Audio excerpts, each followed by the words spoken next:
మూసివేశారు. చంద్రగ్రహణం కారణంగా హారతి నైవేద్యం అనంతరం అమ్మవారి ఆలయంతో పాటు ఉపాలయాలను ద్వారబంధనం చేశారు. గ్రహణానంతరం గోదావరి నీళ్లతో సంప్రోక్షణ చేస్తామని అర్చకులు తెలిపారు. తిరిగి సోమవారం ఉదయం 7:30 నుంచి అన్ని ఆర్జిత సేవలతో పాటు అమ్మవారి దర్శనానికి భక్తులకు అనుమతి ఉంటుందని తెలిపారు.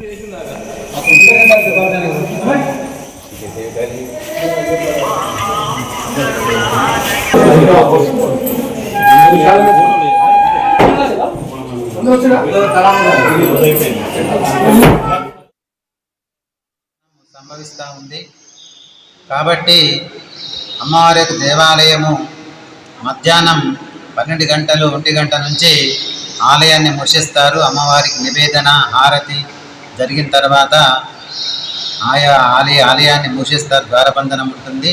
తిరిగి తెల్లవారుజామున యథావిధిగా 4 గంటలకు సుప్రభాత సేవతో అమ్మవారి యొక్క ఆలయం తెరుస్తారు. తర్వాత సంప్రోక్షణ పుణ్యవచనం అభిషేకం తర్వాత 7 గంటల తర్వాత భక్తులకు దర్శనం ఉంటుంది. కాబట్టి భక్తులంతా కూడా విషయాన్ని గమనించాలి.